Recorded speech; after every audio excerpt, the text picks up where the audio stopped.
พี่น้องทุกคนเด้อสบายดีตอนเช้าเมื่อคืนนี้เมื่อวานฝนตกแห้งทุกคนเพิ่นบ่าวไหลเพิ่นไปการได้ซำนี้แหละเพิ่นว่าเข็ดเมี่ยวเพิ่นว่าได้4-5ตัวโอนจะเย็ดไปกินจะกินปิ้งจะกินตำแจ่วจะกินปิ้งจะกินต้มป่นแจ่วเขียดแล้วก็จะต้มมะเขือน่ะทุกคนเด้อบ่าวไหลมันก็ตื่นแต่เช้าตัดหญ้ามานาวปลาตดเฮ้ยใช่แน่เฮ้ย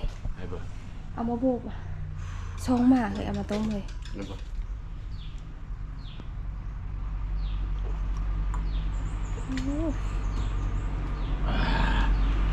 เมื่อยปะ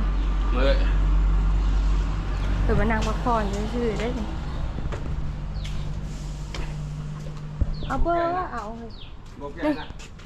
ก็มีแก่แล้วเหรอจำนะต้มแซ่บต้มจำแจวอันนี้ต้มกินน่ะช่องมากพอดีเลยเห็นมาพอนี่ทุกคนชาวไทยไม่เห็นนี่น่ะเบิ้งเคิมหาดเด้อแก่ปะแต่ตัวนี้ต้มกินได้บ่เฮ้ยนี่ไม่ได้เฮ้ยได้อยู่บ่ใครไม่ได้เสียยากปิดเลยหมานั่นได้บ่เฮ้ยรีบจงไว้ก่อนคอยเด้อยันเคิมมันหาดมันชุ่มพอทุกคนชาวไทยแหง่ง2-3 มื้อเลยนี่อยู่หลังขาวเพยมาหนึ่งเลยนั่นชนบางนั่นนะค่ะมีเอาย่ามันแก่เลยนะเอาเซ่กระเถิดเลยนั่นมันหึ้นอยู่หลังขาวทุกคนโอ้ให้ไปบอกพอต้องขึ้นทางนี้บอกนี่เย็บโต๊ะนี่เห็น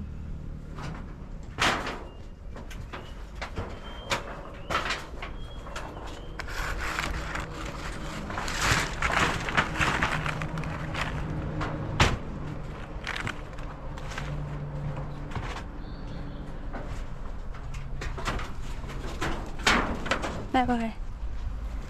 มันไปอยู่แถวล่างขาพอแล้วทุกคน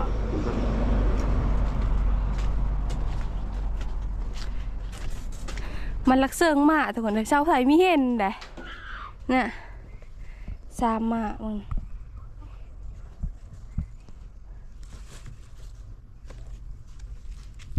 มันอยู่หอกบมะฮุ่งค่ะทุกคนแกงหน่อไม้ชุดก้อนนะก็ไม่ได้เอาเซอร์ซ้ำเพราะว่าไม่เห็นมันอยู่ฮะนะมันคือกันเลยกับมะฮุ่งนะ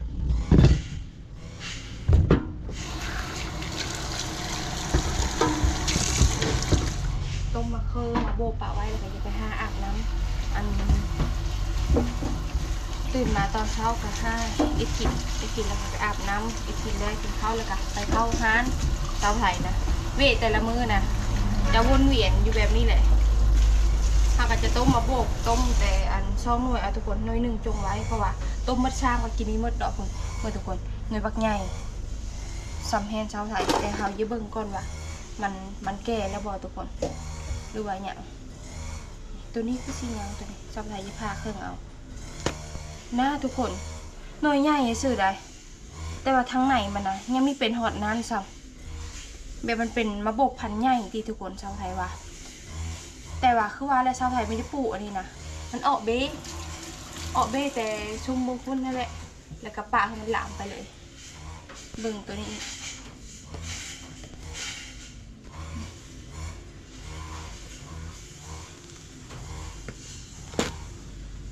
นะทุกคน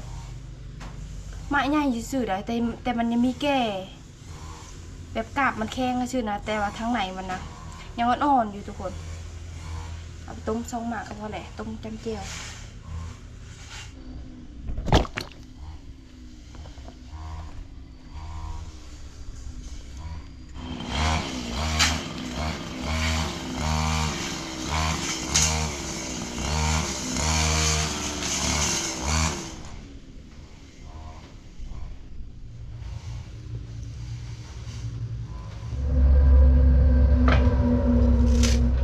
คือมาโบกเขาก็สุกเลย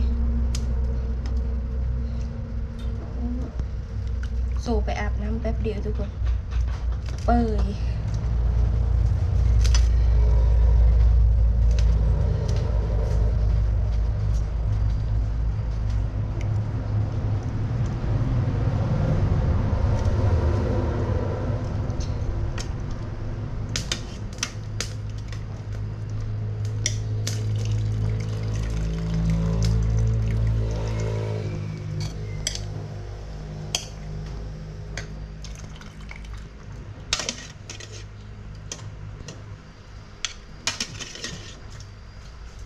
quân gì vậy? ถ้าจะว่าจะจำแจ้วจีมาเดียวจำแจ้วจำแจ้ว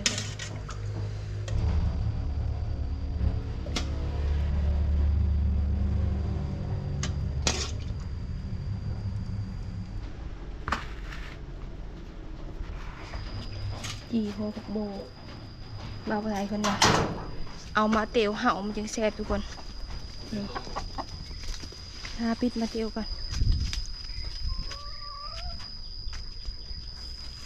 มาเตียวกับพ่นตกเสือนะทุกคนมันเน่าถ้าพ่นมีตกเสือนี่โอ้ยฉันมีกินมาเตียวทุกคนพ่นตกเสือแล้วมันเน่าบัด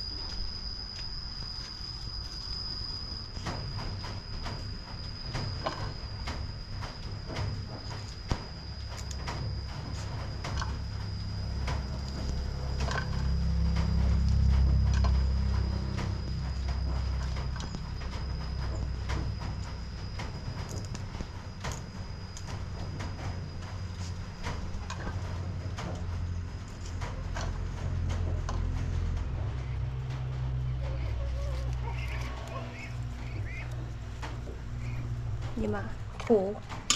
เขตสะพายปิ้งเอาทุกคนเลยเขตไปช่องพ่อลูกเพิ่นว่าเขตไม่ออกเพิ่นว่าไม่เห็นลายไม่เห็นเผือก็ไม่ได้เพิ่นว่าลายคนอยู่ทุกคนไปการเขตเมื่อคืนนี้นะ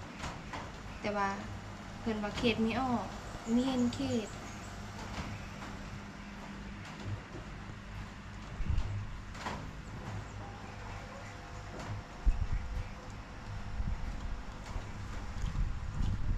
แม่ไข่ทุกคนไข่เต็มท้อง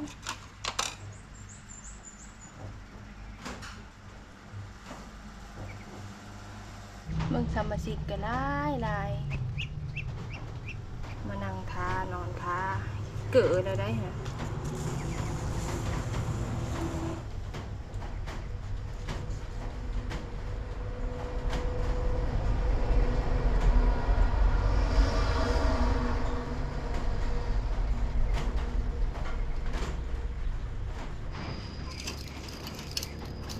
เอือกใส่เกลือแป้งนัว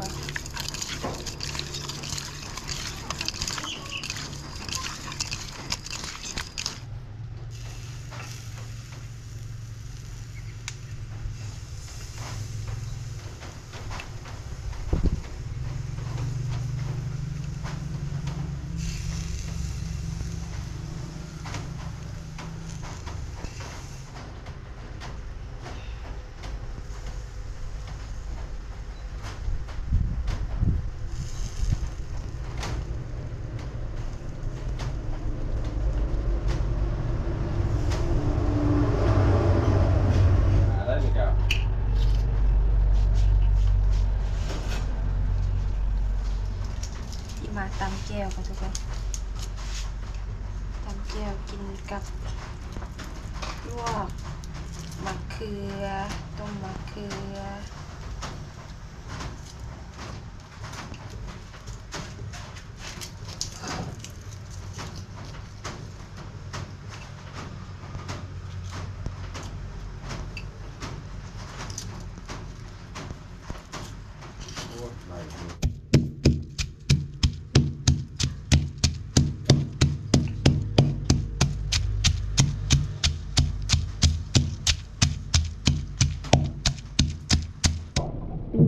เด้อ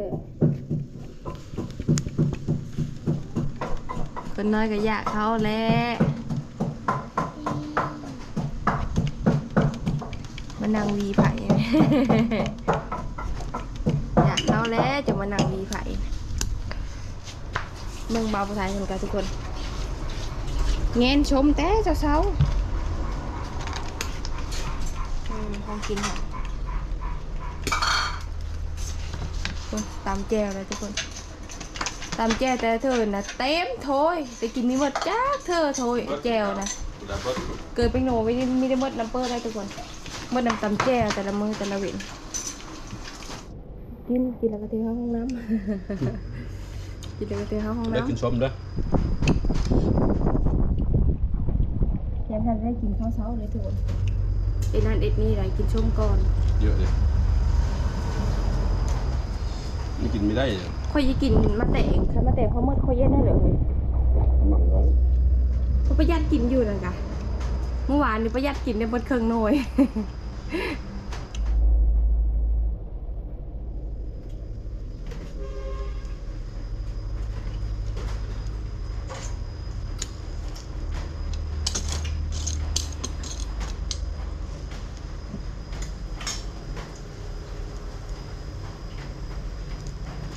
ได้หม้ออบได้อบเอามาทุกคนกินข้าวน้ำกันนี่แหละอาหารเฮามันไข่ดาวปีเค้กอ่ะกินเลยนั่งดีๆลูก แบ่งครึ่งห้า ฮะ พอแบ่งครึ่ง พ ห้า อแบ่งครึ่งห้า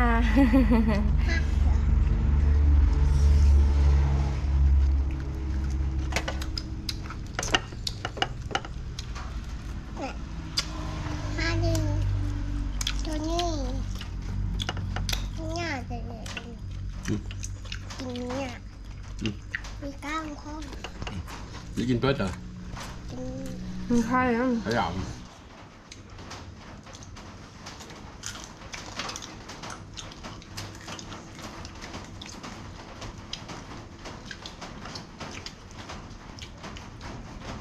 ไม่เค็มมันจะ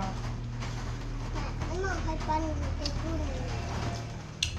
เป็นตู้ ตื่น เป็นตู้แบบ กิน มีเป็นตู้ร้านตา อืม